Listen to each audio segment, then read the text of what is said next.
Subscribe now and press the bell icon.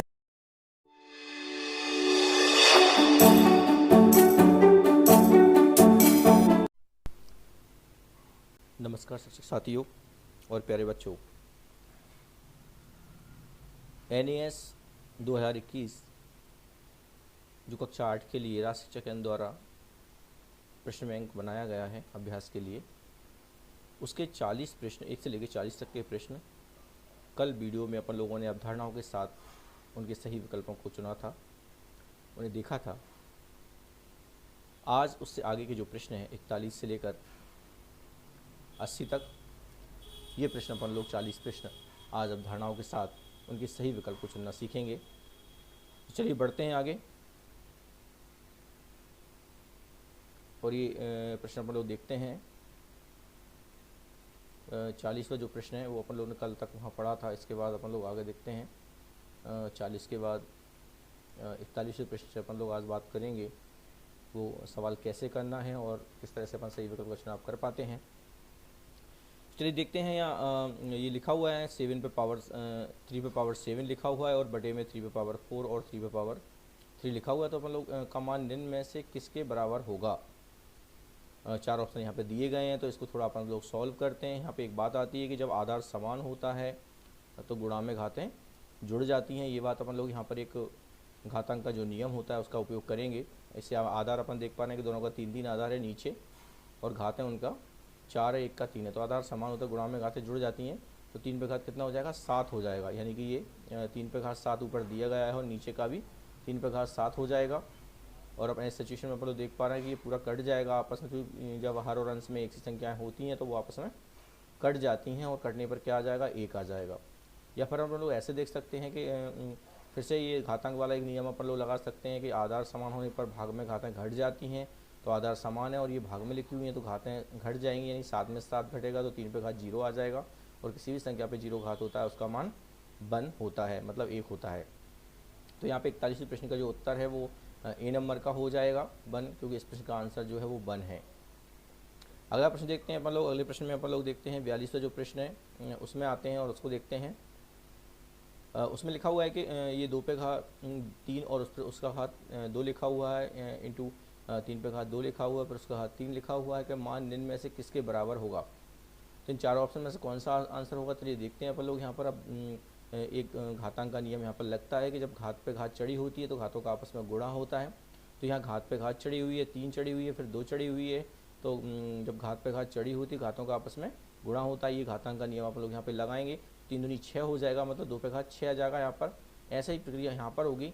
यहाँ भी घात पे घात चढ़ी हुई है तो घातों का यहाँ गुणा हो जाएगा, 3 दूनी 6 हो जाएगा, मतलब 2 पर घात 6 हो जाएगा इधर, और ये 3 पे घात 6 हो जाएगा। मतलब सिचुएशन ये आ जाएगी 2 पर घात 6 इंटू 3 पे घात 6। अब यहाँ पे वो वाला घातांक का जो नियम होता है वो लगा देंगे। अगर मान लो घातांक सेम रहती है और गुणा में रहती है स्टेप, तो उनके आधार का गुणा हो जाता है। तो 2 और 3 का गुणा हो जाएगा और पावर जो है वो एक जैसी है तो वो एक साथ लग जाएगी 6, यानी कि 2 इंटू 3 की पावर 6 हो जाएगा। तो ऐसा डिज़ाइन कौन से वाले ऑप्शन में है, तो ये डी नंबर के ऑप्शन में अपन देख पा रहे हैं कि 2 इंटू 3 की पावर 6 होल पावर 6 लिखा हुआ है।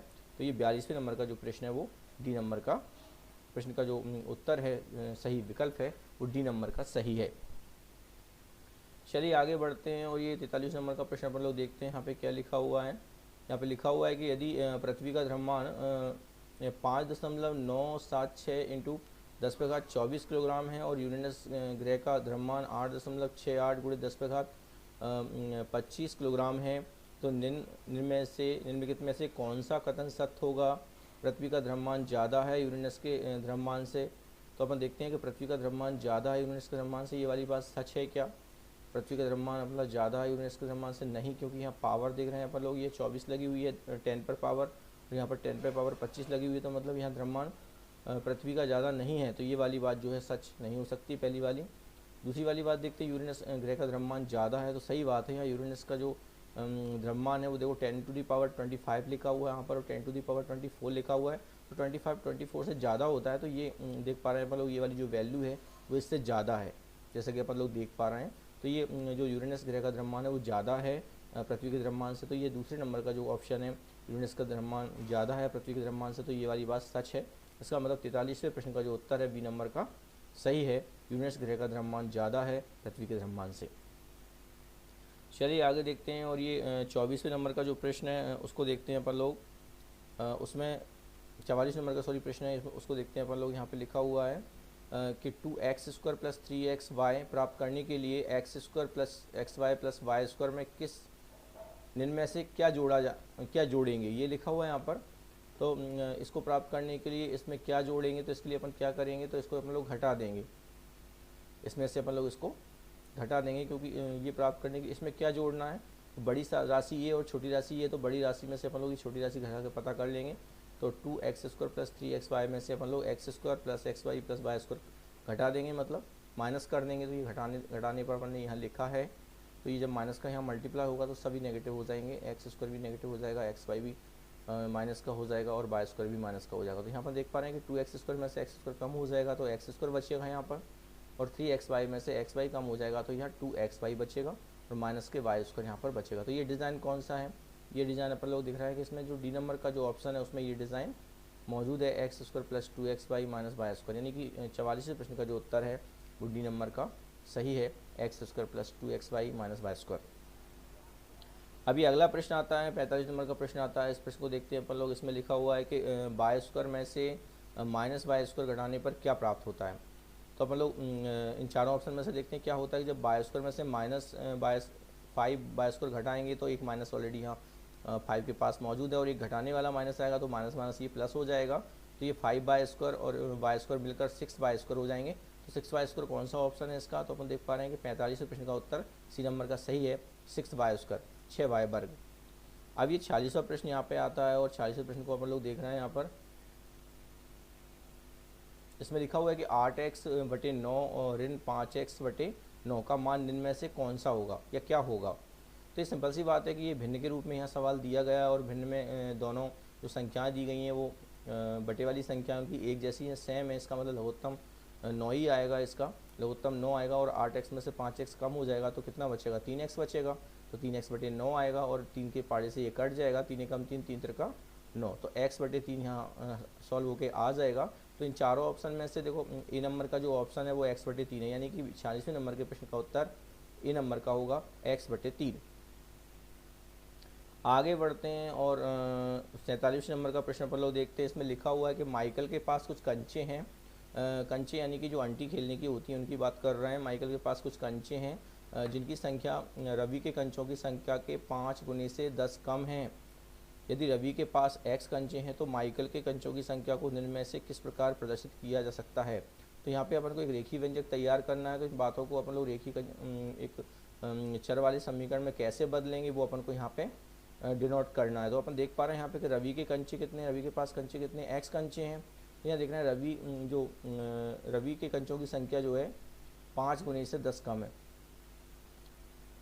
तो रवि के पास के जो कंचे हैं, मतलब माइकल के पास कुछ कंचे हैं जिनकी संख्या रवि के कंचों से, यानी रवि के कंचे कितने x हैं, तो x के 5 गुने से 10 कम, x के 5 गुने मतलब 5 गुने से 10 कम का मतलब होगा x में 5 का गुणा हो जाएगा, इसमें 10 कम हो जाएगा, मतलब x - 5x - 10 जैसी डिजाइन बन जाएगी, क्योंकि x के 5 गुने और उसमें 10 कम, तो x के 5 गुने और उसमें से 10 कम, यानी घट रहे हैं ये वाले। तो 5x - 10 जो है अपना यहाँ पे जो आंसर आएगा सी नंबर का वो सही होगा। 47 प्रश्न का आंसर सी नंबर का 5x - 10 सही है। आगे बढ़ते हैं, और अपन लोग देखते हैं 48 नंबर का जो प्रश्न है उसको सॉल्व करते हैं, उसको देखते हैं उसमें क्या लिखा हुआ है। तो यहाँ पे एक बीजीय व्यंजक दिया हुआ है, और बीजीय व्यंजक अपन लोग जानते हैं कि चरों और अचरों से मिलकर बना होता है। -x⁴ और y⁴ में संख्यात्मक गुणांक कितना है। तो संख्यात्मक मतलब क्या होता है, ये xy जो है वो तो चर वाला हिस्सा है, और अचर वाले हिस्से की बात कर रहे हैं, वो अचर वाला हिस्सा इसमें कौन सा है। संख्यात्मक गुणांक का मतलब अचर वाला हिस्सा कौन सा, तो उसका मल्टीपल में अपन देख पा रहे हैं माइनस लगा हुआ है, तो माइनस के अकेला नहीं रहता, माइनस के साथ 1 भी माना जाता है यहाँ पर। तो अपन देख सकते हैं इसका जो मल्टीपल है वो -1 है पास में इसके, और ये दोनों चर हैं, तो यहाँ मल्टीपल जो पास में है वो कौन है, -1 है। तो यहाँ इसका जो आंसर है वो बी नंबर का होगा, -1, यानी कि 48 प्रश्न का उत्तर बी नंबर का होगा, -1। चलिए आगे बढ़ते हैं, और 49 नंबर का क्वेश्चन देखते हैं अपन लोग। इसमें लिखा है कि रानी किसी पुस्तक का 1/2 भाग एक दिन में पढ़ पाती है या पढ़ती है, सलमा उसी पुस्तक का 25% भाग एक दिन में पढ़ती है। तो बताइए कि इनमें से कौन सा कथन सत्य होगा। तो अपन लोग देखते हैं कि अपन लोग पुस्तक को मान लेते हैं और अपन लोग एक्स पुस्तक मान लेते हैं कि एक्स पुस्तक में जो है एक्स पूरी पुस्तक का जो भाग है वो पूरा एक्स है। तो रानी द्वारा एक दिन में पुस्तक का जो भाग पढ़ा गया वो 1/x है। तो अपन x का 1/2 भाग निकालेंगे तो x/2 आ जाएगा। और सलमा द्वारा एक दिन में पुस्तक का भाग कितना पढ़ा है, 25% पढ़ा हुआ है, तो x का 25% निकालेंगे तो वो कट कर यहाँ पर 25 चौके 100 यानी x/4 हो जाएगा। तो देख पा रहे हैं कि अपन लोग एक x/4 एक छोटी संख्या है और x/2 एक बड़ी संख्या है।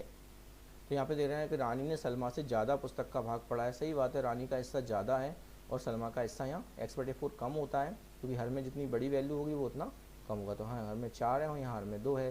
तो रानी द्वारा जो पढ़ा गया भाग है वो ज़्यादा है और सलमा द्वारा जो पढ़ा गया भाग है वो किताब का वो कम है, यानी कि रानी ने सलमा से ज़्यादा किताब पढ़ी है और पुस्तक का भाग पढ़ा है। तो यहाँ पे जो ए नंबर का जो पार्ट है, मतलब ए नंबर का जो ऑप्शन है वो 49वें प्रश्न का सही है। चलिए आगे बढ़ते हैं और अपन लोग 50वें नंबर का प्रश्न को देखते हैं। 50वें नंबर के प्रश्न में क्या लिखा हुआ है देखिए, इसको देखते हैं अपन लोग। किसी साल में सत्र 19-20 में 200 छात्र अध्ययनरत थे। सत्र 20-21 में साला में अध्ययनरत छात्रों की संख्या 180 रह गई, मतलब 200 से 180 रह गई है।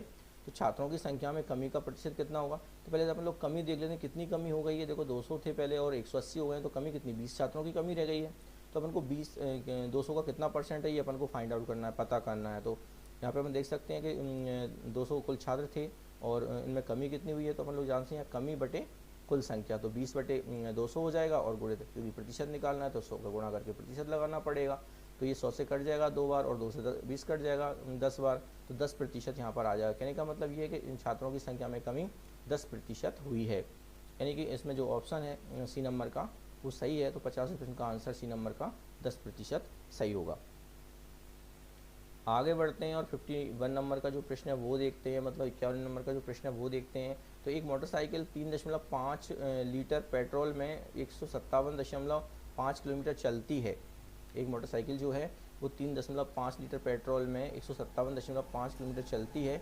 तो ये गाड़ी 1 लीटर पेट्रोल में कितनी चलेगी। तो सिंपल सी बात है कि ये इस तरह से जब सवाल करेंगे तो यहाँ लिखेंगे अपन लोग 3.5 लीटर पेट्रोल में चलती गाड़ी कितनी चलती है, 157.5 किलोमीटर चलती है। और 1 लीटर की जब निकालेंगे तो 3.5 इसके नीचे पहुँच जाएगा, यानी 3.5 का 157.5 में भाग चला जाएगा। तो भाग देने पर डेसिमल कट जाएगा और जब 35 का इसमें भाग देंगे अपन तो 45 यहाँ पे आ जाएगा, यानी कि 1 लीटर पेट्रोल में गाड़ी 45 किलोमीटर चलती है। तो यहाँ इसका जो 51 नंबर का जो प्रश्न है उसका आंसर बी नंबर का सही है, 45 किलोमीटर। आगे बढ़ते हैं और अपन लोग देखते हैं 52वें नंबर का जो प्रश्न है उसको देख लेते हैं। उसमें लिखा है कि रानी को कक्षा 7वीं की परीक्षा में 96% अंक प्राप्त हुए। यदि सभी प्रश्नों के विषयों के प्रश्न पत्रों के कुल अंकों का योग 750 है तो रानी ने इनमें से कुल कितने अंक प्राप्त किए। तो यहाँ पे बात आती है कि 7वीं परीक्षा में 96% अंक प्राप्त हुए हैं। यदि सभी विषयों के प्रश्न पत्रों के कुल अंकों का योग 750 है तो रानी को निम्नलिखित में से कुल कितने अंक प्राप्त हुए। तो अपन देखते हैं यहाँ पे कि प्रश्नों का कुल जो अंकों का योग था वो 750 था और 750 में से उसने 96% अंक प्राप्त किए हैं। तो अपन यहाँ पे क्या करेंगे, 750 का 96% यहाँ पे अपन लोग निकालेंगे।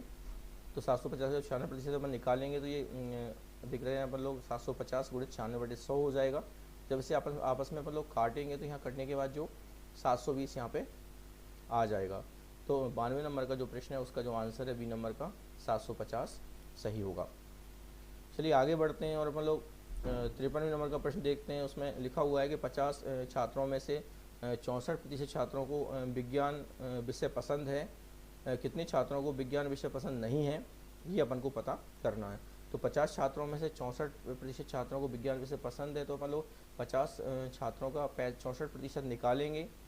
तो अपन विज्ञान जिनको पसंद है छात्रों का तो 50 का अपन लोग 64% जब निकालेंगे तो 50 गुणित 64/100 हो जाएगा। और जब ये कटेगा तो ये 50 से 100 2 बार कट जाएगा और 2 से फिर 64 काटेंगे तो वो 32 बार कट जाएगा, यानी 32 यहाँ पे आ जाएगा। तो विज्ञान विषय पसंद करने वाले जो छात्र हैं वो 32 हैं। अब 50 में से 32 जो छात्र हैं वो विज्ञान पसंद करते हैं तो निश्चित है कि 18 छात्र ऐसे बच जाएंगे जिन्हें विज्ञान पसंद नहीं है। तो सवाल में यही पूछा जा रहा है कितने छात्र विज्ञान पसंद नहीं करते, तो वो छात्र होंगे 18, यानी कि 53वें नंबर के प्रश्न का जो उत्तर है वो सी नंबर का सही होगा 18। चलिए आगे बढ़ते हैं और 54वें नंबर का प्रश्न है वो देखते हैं अपन लोग यहाँ पर। तो निम्नलिखित चित्र के छायांकित भाग के संगत भिन्न को प्रतिशत में कैसे लिखेंगे। तो पहले अपन लोग इसको भिन्न बना लेते हैं। अपन देख पा रहे हैं इसमें कितने पार्ट्स हैं, तो इसमें अपन देख सकते हैं 3 और 3 6 और 3 9 और 3 12, कुल 12 हिस्से हैं। तो जितने हिस्से होते हैं उनको नीचे लिखा जाता है, बटे में लिखा जाता है, और जितने छायांकित भाग कितने हैं, 3 भाग छायांकित है तो 3 ऊपर लिखा जाएगा। तो पहले अपन ने इसको भिन्न में बदल दिया है। अब इसको अगर प्रतिशत में बदलना है तो किसी भी संख्या को प्रतिशत में बदलने के लिए उसमें 100 का गुणा करके प्रतिशत का चिन्ह लगा दिया जाता है। तो ये 3 चौके 12 हो जाएगा, 3 एकम 3 3 चौके 12 हो जाएगा। 1/4 का अपन लोग 100% यानी कहने का मतलब परसेंटेज बनाएंगे तो 100 का गुणा करके प्रतिशत का चिन्ह लगा देंगे। तो 4 का जब अपन लोग इसमें भाग देंगे 100 में तो 25 बार जाएगा, तो 25% यहाँ पे आ जाएगा। कहने का मतलब ये है कि ये जो भिन्न है इसका प्रतिशत वाला जो रूप है वो 25% बोला जाएगा। तो यहाँ कहने का मतलब है 54वें प्रश्न का जो उत्तर है वो ए नंबर का सही है, 25%। चलिए आगे बढ़ते हैं और अपन लोग देखते हैं 55वें नंबर का जो प्रश्न है वो देख लेते हैं। उसमें लिखा है कि ग्रिड में दर्शाई गई आकृति का क्षेत्रफल किसके निकटतम है।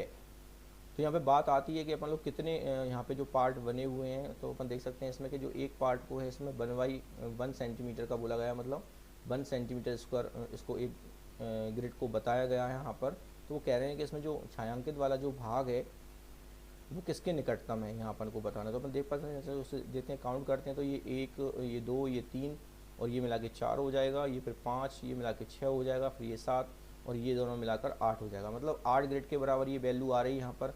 तो 8 वर्ग सेंटीमीटर के निकट ये वैल्यू आ जाएगी। तो कहने का मतलब ये है कि 55वें प्रश्न का जो उत्तर है बी नंबर का सही है, 8 वर्ग सेंटीमीटर। चलिए आगे बढ़ते हैं और अपन लोग अगला प्रश्न देखते हैं। 56वें नंबर का जो प्रश्न है वो देखते हैं। तो वो भी एक आकृति वाला क्वेश्चन है यहाँ पे। तो निम्न आकृतियों को देखकर सही विकल्प चुनिए। तो यहाँ पे 2 आकृतियाँ दी गई हैं और दोनों आकृतियों में कुछ हिस्सा छायांकित किया गया है। तो वो ये जानना चाह रहा है यहाँ पर कि इन चारों ऑप्शन में से कौन सा ऑप्शन यहाँ पे सही होगा। तो पहले अपन लोग क्या करते हैं, इनका मतलब क्षेत्रफल, ये डिज़ाइन वाला जो है उसका पार्ट का क्षेत्रफल निकाल लेते हैं, जिससे अपन को ये इनका जो आंसर चुनने में आसानी हो जाएगी। तो अपन देखते हैं यहाँ पे कि जो 1 2 3 4 5 6, तो यहाँ पे 6 भाग यहाँ पर डिज़ाइन किए गए हैं छायांकित है, यानी कि 6 वर्ग इकाई इसमें जो क्षेत्रफल है वो बना हुआ है डिज़ाइन। फिर इस वाले को पार्ट को अपन लोग देखते हैं तो इसमें कितना बना हुआ है, देखो आधा, ये आधा और आधा 1 हो गया, 1 और ये दोनों मिलाकर 2 हो गए और ये 3 हो गए, 4 5 6। तो इसमें भी 6 वर्ग इकाई आ गया। मतलब इसका जो क्षेत्रफल है छायांकित भाग का वो भी 6 वर्ग इकाई आ रहा है और इसके छायांकित भाग का क्षेत्रफल इस पहली आकृति का तो वो भी 6 वर्ग इकाई आ रहा है। तो यहाँ अब चारों में से ऑप्शन अपन लोग कौन सा चुनेंगे देख लेते हैं। यहाँ पर लिखा है कि आकृति 2 का क्षेत्रफल ज़्यादा है, तो ये तो गलत बात है। आकृति 1 का क्षेत्रफल ज़्यादा, ये भी गलत बात है। आकृति 1 और आकृति 2 का क्षेत्रफल लगभग बराबर है, तो ये बात सच है। तो ये दोनों का क्योंकि क्षेत्रफल एक जैसा आ रहा है, 6 वर्ग इकाई 6 वर्ग, इसका मतलब दोनों आकृतियों का क्षेत्रफल समान है, लगभग बराबर है। तो यहाँ 56वें प्रश्न का जो आंसर होगा वो सी नंबर का सही होगा। आकृति 1 और आकृति 2 का क्षेत्रफल लगभग बराबर है। आगे बढ़ते हैं अपन लोग और 57 नंबर के प्रश्न को अपन लोग देखते हैं। तो यहाँ 57 नंबर का जो प्रश्न है वो देखते हैं। वहाँ पे लिखा हुआ है कि टीना और मीना अपने घर के आंगन में खेलने के लिए चौक से निम्न आकृतियों के अनुसार परिसीमा बनाती है। तो दिए गए कथनों में से कौन सा कथन सही होगा, ऐसा वो अपन से कह रहे हैं। तो सबसे पहले अपन लोग क्या करते हैं, अगर परिसीमा बनाते हैं तो अपन को ये पता करना है इस सवाल में कि कौन सा कथन सत्य होगा। तो यहाँ 4 ऑप्शन यहाँ पे दिए गए हैं। टीना के पास खेलने के लिए ज़्यादा जगह है, मीना के पास खेलने के लिए ज़्यादा जगह है, दोनों के पास खेलने के लिए बराबर जगह है। तो पहले अपन लोग ये क्लियर कर लेते हैं कि ये जगह कितनी हो रही है, इसका मतलब इसका क्षेत्रफल पता कर लेते हैं।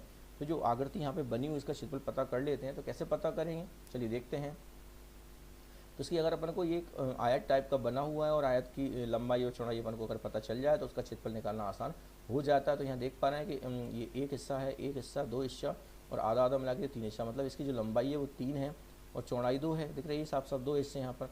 तो लंबाई गुणित चौड़ाई होता है आयत का क्षेत्रफल, तो लंबाई गुणित चौड़ाई यानी 3 गुणित 2 यानी कि 6 इकाई वर्ग आ जाएगा। तो क्षेत्रफल इस वाली आकृति का जो डिज़ाइन है वो 6 वर्ग इकाई आ रहा है। तो क्षेत्रफल से ही अपन पता कर पाएंगे किसके पास ज़्यादा जगह खेलने के लिए है। तो पहली वाली आकृति जो डिज़ाइन है, काली वाली जो हिस्सा दिया गया है घेरा वाला, इसमें वो 6 वर्ग इकाई है। अब दूसरे वाले में देखते हैं। दूसरे वाले में एक त्रिभुज बना हुआ है। तो त्रिभुज के लिए अपन लोग जानते हैं क्या होता है फार्मूला क्षेत्रफल निकालने का, वो होता है 1/2 आधार गुणित ऊंचाई। तो 1/2 यानी कि 1/2 हाफ 1/2 लिख देंगे और आधार गुणित ऊंचाई। तो आधार कितनी है इसमें देख सकते हैं, 1 हिस्सा, 2 हिस्सा, 3 हिस्सा और 4 हिस्सा। 4 हिस्सा यहाँ पे है और ऊंचाई कितनी है, तो ऊंचाई यहाँ पर देखो 2 हिस्सा है यहाँ पर, तो आधार गुणित तो ऊंचाई यानी कि और 1/2 लग जाएगा फार्मूले, मतलब 1/2 आधार गुणित ऊंचाई, तो आधार 4 हो जाएगा यहाँ पर, 1 2 3 4 और ऊंचाई 2 हो जाएगी। तो ये 2 से 2 कट जाएगा, यहाँ पे 2 से 2 कट जाएगा और ये 4 आ जाएगा। तो अपन देख पा रहे हैं कि इस वाले जो एरियाज़ है उसकी जो क्षेत्रफल है वो 6 आ रहा है, और दूसरे वाले चित्र में जो एरिया है मतलब जो परिसीमा है उसका जो क्षेत्रफल है वो 4 आ रहा है। तो साफ साफ दिख रहा है कि पहले वाली जो आकृति है उसमें ज़्यादा जगह खेलने के लिए मौजूद है। तो कहने का मतलब ये हुआ कि टीना के पास खेलने की जगह ज़्यादा है, तो टीना का हिस्सा है और ये मीना का हिस्सा, टीना के पास खेलने की जगह ज़्यादा है। क्लियर हो गया यहाँ पर। इसका मतलब ये होगा 57 नंबर का जो प्रश्न है उसका जो आंसर है वो ए नंबर का सही है। चलिए अब 58 नंबर का प्रश्न देखते हैं अपन लोग, उसमें क्या लिखा हुआ है। तो यहाँ चित्रानुसार आकृति 1 में से एक वर्ग कम करके आकृति 2 का निर्माण किया गया है, तो तब इनके संबंध में निम्न में से क्या बात सत्य होगी। तो सिंपल सी बात है कि एक वर्ग यहाँ से हटा दिया जाएगा तो इस तरह से ये डिज़ाइन बन जाएगी। अब वो कह रहे हैं कि निम्न में से कौन सी बात सच होगी, तो कौन कौन सी बात सच हो सकती है, या तो इनका क्षेत्रफल निकल सकता है या फिर इनका परिसीमा निकल सकती है, यानी कि परिमाप निकल सकता है। तो अपन देखते हैं परिमाप इनका, पहली वाली आकृति का परिमाप अगर निकालेंगे तो क्या आएगा, 3 हिस्से ये हो जाएंगे, 3 1 2 3 4 5 6 7 8 9 10 11 12, तो 12 हिस्से यहाँ पर 12 चूँकि इससे मिल जाएंगे तो 12 हो जाएगा इसका जो परिमाप है। तो पहली आकृति का परिमाप 12 इकाई हो जाएगा। और इसका जो क्षेत्रफल अगर निकालते हैं अपन लोग, 3 ऐसे में हिस्से हैं और 3 ऐसे में, 3 त्रिका 9 हो जाएगा, तो 9 इसका क्षेत्रफल हो जाएगा पहली वाली आकृति का। अब दूसरी वाली आकृति को अपन देखते हैं तो इसमें परिमाप कितना है, 1 2 3 4 5 6 7 8 9 10 11 12, तो 12 इसका परिमाप भी 12 इकाई हो रहा है यहाँ पर। और क्षेत्रफल देखते हैं तो क्षेत्रफल कैसे निकाला जाएगा, क्षेत्रफल इसमें 2 हिस्सों में आएगा, क्योंकि यहाँ पे एक आयत बना हुआ है और एक नीचे मतलब 2 हिस्सों में बनेगा, एक आयत यहाँ पे बना हुआ है और एक आयत यहाँ पे बना हुआ है। तो इस वाली आयत का अगर क्षेत्रफल निकालेंगे तो 3 गुणित 2 आएगा, और इस वाले का निकालेंगे अपन लोग 2 गुणित 1 आएगा, तो 3 गुणित 2 इस वाले का आ जाएगा, ये आ गया 3 गुणित 2, और इस वाले का निकालेंगे तो 1 गुणित 2 आ जाएगा, तो ये 3 दूनी 6 और 2 8 हो जाएगा। मतलब दूसरी वाली जो आकृति है उसका जो क्षेत्रफल है वो 8 इकाई हो जाएगा। अब ये पूछ क्या रहे हैं, चलिए वो देख लेते हैं कौन सी बात सच है। दोनों आकृतियों का क्षेत्रफल समान है, परिमाप समान है, तो ये बात तो गलत है, साफ साफ दिख रहा है अपन को ये। फिर आकृति सेकंड का क्षेत्रफल परिमाप कम है, तो ये भी गलत बात है। यहाँ पे देखो अब परिमाप तो अपन दोनों सेम सेम आ रहा है यहाँ पर। अब ये थर्ड में क्या लिखा है, क्षेत्रफल अधिक है और परिमाप कम है, तो क्षेत्रफल देख पा रहे हैं अपन लोग, क्षेत्रफल अधिक है, क्षेत्रफल तो दोनों की अपन देख रहे हैं अलग अलग है यहाँ पर, और परिमाप कम है, तो परिमाप यहाँ सेम आ रहा है, ये भी वाली बात गलत हो रही है यहाँ पर। अब आ रही है डी नंबर की जो बात है, उसमें देखते हैं आकृति सेकंड का क्षेत्रफल कम है परंतु परिमाप बराबर है। सही बात है, दूसरी आकृति का क्षेत्रफल देखो 8 आ रहा है और पहली आकृति का क्षेत्रफल 9 है, तो क्षेत्रफल कम है दूसरी वाली का, लेकिन परिमाप बराबर बराबर 12 आ रहा है। तो ये वाली बात सच है, डी नंबर की बात जो है सच है कि आकृति सेकंड का क्षेत्रफल कम है लेकिन परिमाप बराबर है आकृति 1 से। तो 58 नंबर का जो प्रश्न है उसका जो सही विकल्प है वो डी नंबर का सही है। आगे बढ़ते हैं और 59 नंबर का प्रश्न अपन लोग देखते हैं। तो यहाँ पे बात आती है, यहाँ पे पत्तियाँ दी गई हैं, मतलब कोई मानक डिज़ाइन यहाँ पे दी नहीं गई है। इस तरह के एक चार्ट होता है जिसमें अपन लोग पत्तियों का इस तरह का डिज़ाइन संभवतः लगभग इकाई सही निकाल के अपन लोग कंपेयर करते हैं। तो यहाँ पे 2 पत्तियाँ दी गई हैं, एक A नंबर की पत्ती दी गई है और एक B नंबर की पत्ती दी गई है। तो इनका क्षेत्रफल अपन को ये ग्रेड के हिसाब से देखना है कितना कितना हिस्सा है। तो इसमें क्या करते हैं कि जब कोई अगर आधे से कम चीज़ को कवर कर रही तो उसे अपन लोग छोड़ देते हैं, और आधे से ज़्यादा कवर कर रही तो उसे अपन लोग एक हिस्से में गिन लेते हैं। तो ऐसे अपन लोग पत्तियों का आकृति यहाँ पे अपन लोग गिन सकते हैं। तो साफ साफ ये देख सकते हैं, इसका अपन लोग निकालेंगे तो निकालने पर ये पत्तियाँ जो हिस्से हैं जितने हिस्से हैं, अगर कोई आधे से कम गिर रही तो उसे अपन लोग छोड़ देंगे, और आधे से ज़्यादा गिरी उसे अपन लोग एक में लेंगे। तो इसका लगभग अपन लोग देखेंगे सभी ग्रेडों को अगर मिलाया जाए, यहाँ पे देखा जाए तो देखो 1 2 3 4 5 6 7 8 और ये आधा आधा मिलाकर 9, तो 9 के समथिंग ये डिज़ाइन इसका बन रहा है। और इसका देखते हैं तो देखो 1 2 3 4 5 और ये मिला के 6 हो जाएगा, और ये लगभग 6 के बराबर यहाँ पे आ रहा है। तो यहाँ कहने का मतलब ये है कि इसमें 6 इकाई क्षेत्रफल आ रहा है और इसका 9 इकाई क्षेत्रफल लगभग आ रहा है ये, क्योंकि एक्यूरेट तो अपन लोग बता नहीं सकते, पत्तियाँ चूँकि एक मानक रूप में नहीं रहता है इनका क्षेत्रफल, इसलिए। तो बात यहाँ पे आती है कि अभी दोनों में क्या संबंध है आपस में दोनों पत्तियों। तो देख सकते हैं पत्ती A का क्षेत्रफल ज़्यादा है और बा से, सही बात है। देखो A का क्षेत्रफल 9 आ रहा है और इसका 6 आ रहा है, तो A का क्षेत्रफल ज़्यादा है बा से, सही बात है। तो पहला वाला जो आंसर इसका सही है। जो प्रश्न अपन लोग देख रहे थे, कौन सा वाला प्रश्न है ये, 59 नंबर का 59 जो प्रश्न है उसका जो आंसर है वो ए नंबर का सही है कि पत्ती A का क्षेत्रफल ज़्यादा है पत्ती बा से।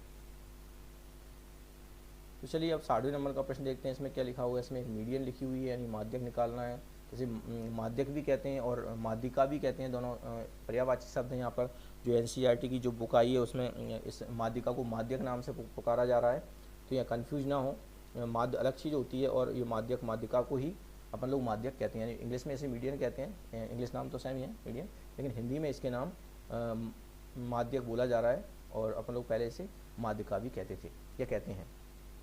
तो दोनों ही नाम है, माध्यक भी कह सकते हैं और माध्यिका भी कह सकते हैं। जब भी किसी आंकड़ों की अपन लोग माध्यिका निकालते हैं तो सबसे पहली बात ये होती है कि उन आंकड़ों को क्रम से जमाना होता है, उनको बढ़ते क्रम में जमाना होता है, जिससे अपन को माध्यिका निकालने में या माध्यक निकालने में आसानी हो जाती है। तो पहले इन आंकड़ों को अपन लोग बढ़ते क्रम में जमा देते हैं। तो सबसे पहले 17 आएगा और 17 से बड़ा फिर 18 आएगा, 18 से बड़ा यहाँ 24 है, 24 से बड़ा 25 है, 25 से बड़ा 35 है और 35 से बड़ा 36 है, 36 से बड़ा 46 है। तो ये अपन लोगों ने इनको एक आरोही क्रम में जमा दिया है, बढ़ते हुए क्रम में जमा दिया है। अब यहाँ पे देखते हैं कि इनके नंबर कितने नंबर है। तो यहाँ पे नंबर है देखो 1 2 3 4 5 6 7 नंबर है। तो मतलब n की वैल्यू यहाँ पे 7 है और अपन जानते हैं जब विषम n कौन 7 कौन होता है, विषम होता है। जब विषम संख्या में नंबर होते हैं उसमें माध्यिका निकालने के लिए, तो उसका जो फार्मूला होता है माध्यिका निकालने का वो ये होता है n+1/2 पद का मान। तो n की वैल्यू तो यहाँ 7 नज़र आ रही है अपन को, तो 7 + 1 8 हो जाएगा और 8 में 2 का डिवाइड करेंगे तो 4 आ जाएगा, यानी चौथे पद का मान। तो यहाँ से काउंट कर लेंगे 1 2 3 4, चौथा पद यानी कि 25। तो 25 इस सवाल का आंसर हो जाएगा, यानी कि माध्यक जो है इस सवाल का वो 25 आएगा। तो 60वें नंबर का जो प्रश्न है उसका जो आंसर है डी नंबर का 25 सही है। आगे बढ़ते हैं और अपन देखते हैं 61वां प्रश्न यहाँ पे देखते हैं अपन लोग। तो यहाँ पे 61वां जो प्रश्न है उसमें लिखा हुआ है कि प्रथम 10 सम संख्याओं का माध्य क्या होगा। तो अपन लोग पहले प्रथम 10 सम संख्याएं अपन लोग जानते हैं कि सम संख्याएं स्टार्ट फ्रॉम 2 से स्टार्ट होती हैं। सबसे छोटी सम संख्या 2 रहती है, फिर 2 4 6 8, तो ऐसी 10 संख्याएं कहाँ तक होंगी, 20 तक आ जाएंगी। 2 4 6 8 इस तरह से आ जाएगा और इसका जब अपन लोग ऐड करेंगे इन संख्याओं को तो 110 आ जाएगा। आप जोड़ सकते हैं 2 4 6 8 10 12 14 16 18 20, ऐसे लिख लेंगे अपन लोग 10 संख्याओं को और 110 आ जाएगा। और कुल संख्याएं कितनी है, 10 संख्याएं, तो 10, तो अपन लोग देखेंगे 110 में जब 10 का भाग देंगे तो एक बिंदी से बिंदी कट जाएगी और ये 11 आ जाएगा। तो कहने का मतलब ये है कि 61वें नंबर का जो प्रश्न है उसका जो आंसर है वो ए नंबर का 11 सही है। अब अपन लोग 62वें नंबर के प्रश्न पर आते हैं। उसमें लिखा हुआ है कि कमीजें बेचने वाले एक दुकानदार को अपने स्टॉक की आपूर्ति करनी है। उसके द्वारा बेची गई विभिन्न मापों की शर्ट का एक सप्ताह का रिकॉर्ड इस प्रकार दिया गया है, मतलब माप दी गई है। तो 85 सेंटीमीटर की जो है वो बेची गई कमीज़ों की संख्या 8 है और 90 सेंटीमीटर की 22 बेची गई हैं और 95 सेंटीमीटर की 32 बेची गई हैं। 105 सेंटीमीटर वाली 6 बेची गई हैं, 110 सेंटीमीटर वाली 5 बेची गई। कुल मिलाकर 73 कमीज़ें बेची गई हैं। तो स्टॉक की आपूर्ति के लिए उसे आंकड़ों के किस प्रतिनिधि मान की आवश्यकता होगी। तो अपन जानते हैं यहाँ पर कि जब अपन लोग स्टॉक बना के रखना है तो अपन देखें ज़्यादातर अपनी जो कमीज़ें हैं वो 95 नंबर की बिक रही हैं। इसका मतलब 95 नंबर की कमीज़ों की संख्या उससे ज़्यादा मेंटेन करके रखना पड़ेगी, स्टॉक करके रखना पड़ेगा उसको। तो कहने का मतलब ये है कि ये एक जब अपन लोग ज़्यादा वैल्यू को देखते हैं, ज़्यादा संख्या आने वाली वैल्यू को अपन लोग देखते हैं तो ये बहुलक के अंतर्गत ये बात आती है। क्योंकि बहुलक जो होता है वो सबसे ज़्यादा बार बिकने वाली या ज़्यादा बार आने वाली चीज़ को ही अपन लोग बहुलक कहते हैं, मतलब उसकी क्वांटिटी ज़्यादा होनी चाहिए। तो कहने का मतलब ये है तो 95% वाली जो माप वाली जो कमीज़ है वो देखो 32 है, वो सबसे ज़्यादा है। देखो 8 है, 22 है, 32 है, तो ये 6, तो अपन देख पा रहे हैं सभी में जो है 32 सबसे ज़्यादा आंकड़ा है, मतलब ज़्यादा बिक रही है कमीज़ें। तो कहने का मतलब ये बहुलक के आंकड़े यहाँ प्रति हो रहे हैं। तो यहाँ स्टॉक की आपूर्ति के लिए उसी आंकड़ों के किस प्रतिनिधि मान की आवश्यकता होगी, बहुलक की आवश्यकता होगी, मोट की आवश्यकता होगी। चलिए आगे बढ़ते हैं अपन लोग। 62वें नंबर का प्रश्न हो जाता है। फिर इसके बाद अपन लोग देखते हैं 63वें नंबर का जो प्रश्न है वो देखते हैं अपन लोग। तो 63वें नंबर के प्रश्न में देखो 15 विद्यार्थियों के भार इस प्रकार से दिए गए हैं। ये 15 व्यक्तियों के वजन लिखे हुए हैं, भार लिखे हुए हैं यहाँ पर, और इस आंकड़ों को की परास निकालनी है अपन को और साथ में माध्यक भी निकालना है। माध्यक यानी कि माध्यिका निकालनी है। तो बात आती है जब माध्यिका की बात चलती है तो सभी आंकड़ों को एक क्रम में जमाना होता है, यानी कि आरोही क्रम में अपन लोग जमा देंगे। तो इन सभी आंकड़ों को अपन ने आरोही क्रम में यहाँ जमा दिया है। 32 35 36 37 38 38 तीन बार आ गया यहाँ पर, 40 42 43 43 43 45 43 50, सभी आंकड़ों को अपन लोगों ने क्रम से जमा दिया है। तो क्रम से जमाने के बाद अपन लोग देख पा रहे हैं यहाँ पर कि अपन को यहाँ सबसे छोटी वैल्यू 32 दिख रही है, 32 दिख रही है और सबसे बड़ी वैल्यू जो है वो अपन को 50 यहाँ पर दिख रही है। तो कुल मिला के 15 आंकड़े यहाँ पर मौजूद हैं। तो n की वैल्यू 15 हो जाएगी यहाँ पर। और चूँकि 15 अपन जानते हैं विषम संख्या है तो माध्यक निकालने का सूत्र जो अभी पहले सवाल में रहा था, इससे पहले जो सवाल आया था उसमें था वही रहेगा, n+1/2 पद का मान। तो n की वैल्यू यहाँ 15 यहाँ पे आ रही है, तो m का मान यहाँ n का मान यहाँ पे 15 रख देंगे, और 15 और 1 16 हो जाएगा, 16/2 यानी 16 में 2 का भाग जाएगा तो 8। तो 8वें पद का मान जो है इसकी जो है माध्यक होगा, यानी गिन लेते हैं 8वां पद कौन सा होगा, 1 2 3 4 5 6 7 8, तो 40 आ रहा है देखो 8वें पद पर, तो 40 इसका माध्यक हो जाएगा, यानी माध्यक का इस सवाल में 40 है। अब बात आती है परास की, तो परास कैसे निकालते हैं। परास तो एक तरह से रेंज होता है, सबसे बड़ी वैल्यू जो होती है उसमें से सबसे छोटी वाली वैल्यू जो है वो घटा देते हैं, तो वो परास आ जाता है। तो सबसे बड़ी वैल्यू कितनी है इस सवाल में, सबसे बड़ी वैल्यू यहाँ पे 50 है और सबसे छोटी वैल्यू यहाँ पे 32 है, तो 50 में से 32 घट जाएगा तो कितना आएगा, 18 आएगा, तो परास 18 आएगा। तो अब देखते हैं कौन से आंकड़े हैं, माध्यक 40 और परास 18। चलिए देखते हैं चारों में से ऑप्शन। तो ये देखो पहला वाला लिखा हुआ है यहाँ पे, आंकड़ों की संख्या परास पहले दिखा है और माध्यक बाद में लिखा हुआ है, तो परास 18 आया है अपना और माध्यक 40 आया, तो ये पहला वाला जो आंसर है 63वें प्रश्न का ए नंबर का वो सही है। आगे बढ़ते हैं और 64वें नंबर का जो प्रश्न आता है वो देख लेते हैं। तो उसमें अपन देख पा रहे हैं 64वें नंबर प्रश्न में क्या लिखा हुआ है।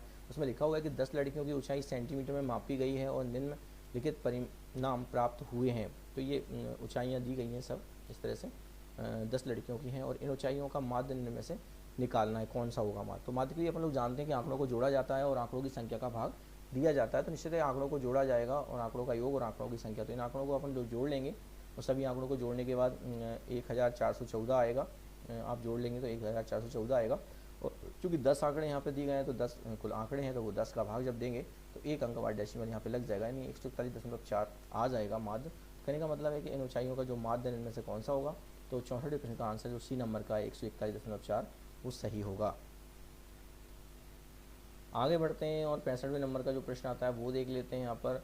तो अपन देखते हैं 65 नंबर प्रश्न में लिखा हुआ है कि एक दंडालेख बना हुआ है, किसी क्रिकेट टूर्नामेंट में प्रथम 10 ओवर में 5 टीमों द्वारा बनाए गए रनों को प्रदर्शित करता है, जिनमें 2 टीमों के बीच रनों का अंतर सर्वाधिक है।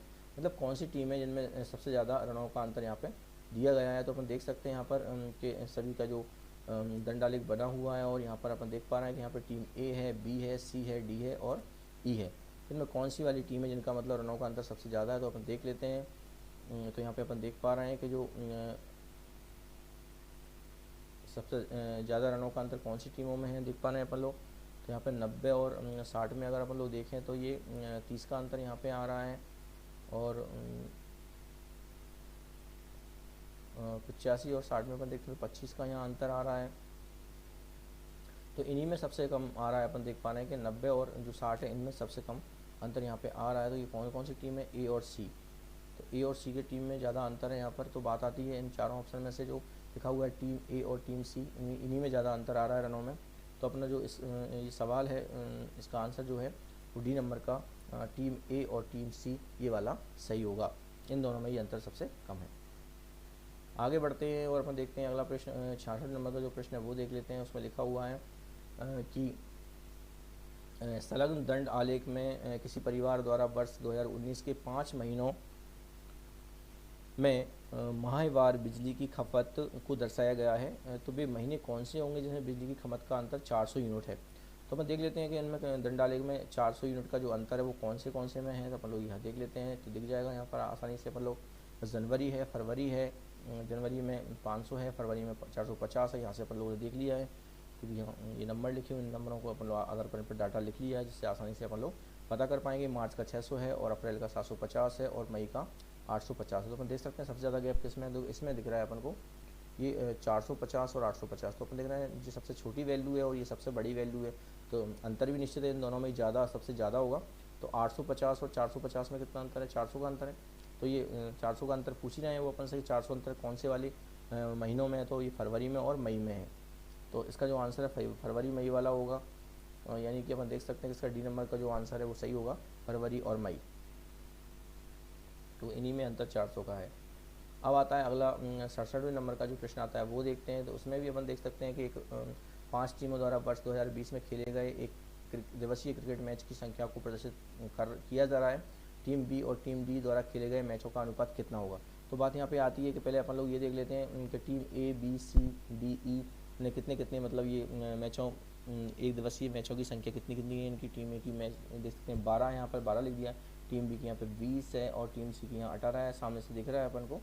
और टीम डी की वैल्यू जो है 18 कैसे हो गया, 16 और 20 के बीच में यहाँ 18 ही आएगा, तो 18 है इसका। और ये टीम डी का वैल्यू 24 है, 24 के सामने आ रहा है, तो ये टीम ई की वैल्यू जो है 8 है। तो अभी नंबर लिखने से क्या होता है, जल्दी से अपन को दिख जाता है कि ये क्या बात अपन से पूछना चाह रहे हैं। तो वो बी और डी की खेले गए मैचों का अनुपात पता कर रहे हैं। तो बी कौन है, बी का है 20 और टी का कितना है, डी का है अपना 24। तो बी 20 और 24 का रेशियो चाहते हैं वो।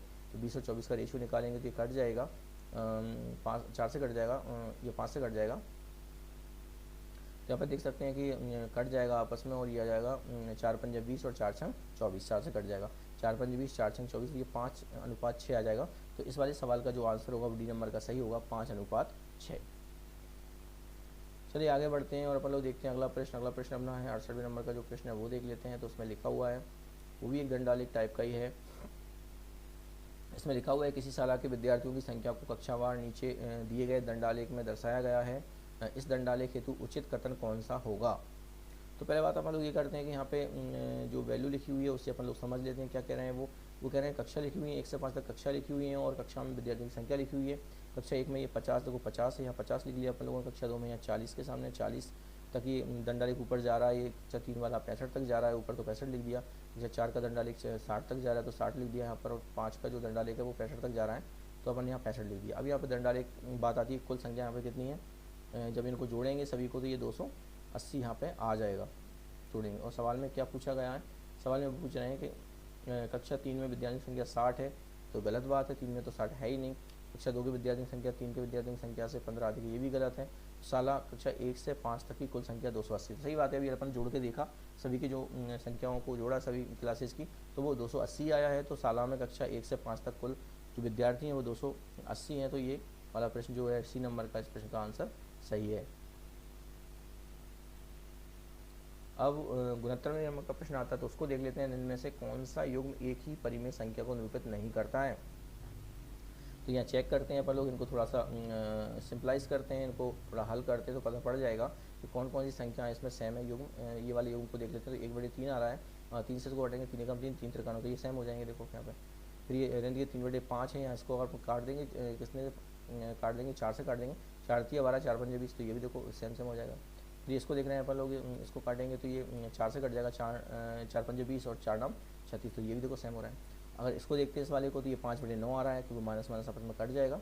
और इसको जब काटेंगे तो ये कितने से कट जाएगा, 3 से कट जाएगा, 3 चौके 12 और 3 नाम 27। तो अपन देख रहे हैं ये दोनों जो पेयर हैं वो सेम नहीं है, वो अलग अलग है। सवाल में ये पूछा गया है कौन सा युग्म एक ही परिमेय संख्या को नहीं निरूपित करता, यानी कि डी नंबर का जो है वो एक ही परिमेय संख्या को निरूपित नहीं कर रहा है, यानी कि 69 नंबर का जो प्रश्न है उसका जो आंसर है वो डी विकल्प सही है। ऋण के 5/9 और 12/27। अब यहाँ पे बात आती है 70वें प्रश्न की बात आती है। 70वें प्रश्न देख लेते हैं अपन लोग। यहाँ पे लिखा हुआ है दो परिमेय संख्याओं की बात चल रही है। परिमेय संख्याएं मतलब ऐसी होती हैं जिनको बटे के फॉर्म में लिखा जा सकता है। तो ए और बी के लिए इनमें से कौन सा कथन सत्य होगा। तो यहाँ बात आती है कि a+b सदैव एक परिमेय संख्या होती है, सही बात है। तो दो परिमेय संख्याओं का योग एक परिमेय संख्या होती है। a-b दो परिमेय संख्या का अंतर भी एक परिमेय संख्या होती है, ये भी बात सच है। दो परिमेय संख्याओं का मल्टीपल एक परिमेय संख्या होती है, ये भी सही बात है, मतलब उनका गुणा भी परिमेय संख्या होती है। लेकिन बात सवाल में ये है कि वो असत्य वाला कथन यहाँ पे पूछ रहे हैं। तो सही बात जब तीनों में सही बात हो गई है तो चौथा वाला असत्य होगा, यानी कि a/b सदैव एक परिमेय संख्या होगी, क्योंकि अपन जानते हैं a/b हमेशा परिमेय संख्या नहीं हो सकती। एक सिचुएशन ऐसी है जिसमें ये परिमेय संख्या नहीं हो सकती। वो सिचुएशन ये है कि अगर b का मान अपन 0 कर देते हैं तो a/0 हो जाएगा, और 0 का भाग जब किसी में देते हैं तो वो अनंत बन जाएगा। कहने का मतलब परिभाषित नहीं होगा, तो a/0 वाला जो है परिमेय संख्या नहीं होगी, और ये सिचुएशन इसमें आ सकती है। इसलिए a/b जैसा जो डिजाइन है उसको सदैव एक परिमेय संख्या नहीं हो सकती, यानी कि डी नंबर का जो आंसर है वो सही है। चलिए आगे बढ़ते हैं और 71वें नंबर का प्रश्न अपन लोग देखते हैं। इसमें लिखा हुआ है 3/7 लिखा हुआ है और ये 3/14 लिखा हुआ है, गुणित 8/21 लिखा हुआ है। इसको अपन को सॉल्व करना है। तो अपन लोग जानते हैं कि जब इस तरह से भिन्न आपस में लिखे रहते हैं, चाहे वो जोड़ हो चाहे गुणा हो, तो उसमें अपन को उसके नियम को फॉलो करना पड़ता है, नियम लगाने पड़ते हैं। तो यहाँ पर देखते हैं कोष्टक के अंदर यहाँ गुणा में लिखी हुई दोनों संख्याएं, दोनों भिन्न गुणा में लिखी हुई है। तो गुणा में जब लिखे रहते हैं संख्याएं तो अपन लोग हर और अंश की संख्याओं को अगर वो किसी संख्या से कट रही हो सेम पहाड़ी से तो उसे काट देते हैं। तो 3 से ही देखो कट रहा है, 3 की 7 21, 7 बार कट रहा है 21, और 8 से कट यहाँ 2 से कट जाएगा, 2 चौके 8 और 2 7 14। तो ये अपन देख पा रहे हैं कि यहाँ पर ऊपर 4 आ जाएगा, नीचे 7 आ जाएगा, तो 3/7 आ जाएगा, यहाँ पर 3/7 आ जाएगा आगे। और ये वाला जो है 4/7 से नहीं 49, 4/49 आ जाएगा। तो जब 7 का और 49 का अपन लोग एलसीएम लेंगे तो 49 ही आ जाएगा, और 49 में जब इस पहली वाली संख्या के हर का भाग देंगे 7 का 49 में तो 7 बार जाएगा, 7 का 3 में गुणा करेंगे 7 किया 21 21 आ जाएगा, और 49 में भाग देंगे तो वो एक बार ही जाएगा, 1 का 4 में गुणा करेंगे तो वो 4 आएगा, यानी कि 21 और 4 जोड़ेंगे तो 25, तो 25 बचे 49 आएगा। तो कहने का मतलब ये है कि 31वें नंबर का जो प्रश्न है उसका जो आंसर है वो बी नंबर का 25/49 सही है। आगे बढ़ते हैं और 72वें नंबर का जो प्रश्न है वो देखते हैं, वो उसको देखते हैं अपन लोग। उसमें लिखा हुआ है कि नीचे दी गई संख्या रेखा को देखिए, तो ये संख्या रेखा बनी हुई है, यहाँ पे बीच में 0 लिखा हुआ है और ए लेफ्ट साइड है और बी पॉजिटिव साइड है। तो हम देख सकते हैं जीरो से जो नेगेटिव साइड संख्या रहती हैं संख्या रेखा पर वो सब नेगेटिव रहती हैं, मतलब माइनस लगा होता है उनमें। साफ बात ये है कि माइनस लगा रहता है, और जीरो से जो धन दिशा में रहती हैं सीधे हाथ तरफ संख्याएँ रहती हैं वो सब उनमें धन लगा रहता है। तो अपन देख पा रहे हैं कौन सी वैल्यू सबसे अधिकतम होगी, ये यहाँ पूछा जा रहा है। तो देखो बी प्लस से अपन लगाएंगे तो वो निश्चित है कि बी प्लस लगाएंगे तो वो कम हो जाएगी। अपन लोग गुणा करेंगे तब भी वो नेगेटिव वैल्यू होगी तो कम रहेगी, और b/a लगाएंगे तब भी वो कम रहेगी। लेकिन अगर इसको अपन लोग घटाएंगे तो चूँकि b एक पॉजिटिव नंबर है और a एक नेगेटिव नंबर है, तो नेगेटिव नंबर को जब घटाया जाता है तो एक माइनस और आता है तो वो पॉजिटिव नंबर हो जाता है। इसका मतलब उसका एडिंग ज़्यादा पावर का हो जाएगा, ज़्यादा बड़ा हो जाएगा, तो b-a जो है वो सबसे बड़ी वैल्यू इन चारों में से बनेगी, कहने का मतलब ये है। तो 72वें प्रश्न का जो उत्तर है वो b-a सही होगा। अब आता है 73वें नंबर का प्रश्न, इसको देख लेते हैं अपन लोग इसमें क्या लिखा हुआ है। तो ये 73वें नंबर का जो प्रश्न है उसमें दे देते हैं निम्नलिखित में से किस संख्या को ऋण 5/4 में जोड़ने पर ऋण 1 प्राप्त होता है ना, किस संख्या को इसमें जोड़ने पर ऋण 1 प्राप्त होता है। तो अपन लोग देख लेते हैं, यहाँ सपोज कर लेते हैं कि x ऐसी संख्या है जिसको ऋण 5/4 में जोड़ दिया जाए तो ऋण 1 प्राप्त हो जाएगा। तो इसके अकॉर्डिंग अपने सवाल को जमा दिया है, ऋण 5/4 में x जोड़ने पर ऋण 1 आ जाता है, ऐसा अपने सपोज कर लिया है। अब चूंकि x तो अपन ने माना तो x की वैल्यू फाइंड कर लेंगे, तो ये ऋण के 5/4 उस साइड जाएंगे, जब पक्षांतर हो गए धन के हो जाएंगे 5/4, फिर एलसीएम लेंगे तो 4 आ जाएगा, एलसीएम 4 यहाँ भी आ जाएगा, ऋण 4 प्लस धन 5 हो जाएंगे, 5 में 4 जाएगा तो 1/1/4 आ जाएगा। तो एक्स वैल्यू कितनी आ गई 1/4, तो एक्स यानी कि वो संख्या है, तो x/4 यहाँ पे जो है आंसर इसका 73वें नंबर के प्रश्न का जो आंसर है बी बराबर बी नंबर का जो विकल्प है वो 1/4 वो सही है। आगे बढ़ते हैं और ये 74वें नंबर का जो प्रश्न आता है वो देख लेते हैं अपन लोग यहाँ पर। तो इसमें लिखा है कि दो संख्याओं का गुणनफल ऋण के 20/9 है, यदि उनमें से एक संख्या 4 है तो दूसरी संख्या क्या होगी, ऐसा वो पूछ रहे हैं अपन से। जब दो संख्याओं का गुणा ऋण के 20/9 है और एक संख्या 4 दी गई है तो गुणा दूसरी संख्या कितनी होगी। सिंपल सी बात है कि जब दोनों संख्याओं को गुणा करेंगे तो ऋण के 20/9 आना चाहिए। तो मैंने एक संख्या 4 है और दूसरी संख्या यहाँ पे लिख दी है, तो 4 गुणित दूसरी संख्या बराबर ऋण के 20/9। तो दूसरी संख्या का जब मान निकालेंगे तो 4 का भाग यहाँ चला जाएगा, और 4 का भाग देने पर ये 20 कट जाएंगे 5 बार, तो ऋण के 5/9 आ जाएगा। तो ऋण के 5/9 जो दूसरी संख्या यहाँ पे हो जाएगी। तो 74वें प्रश्न का जो आंसर है ए नंबर का ऋण के 5/9 वो सही है।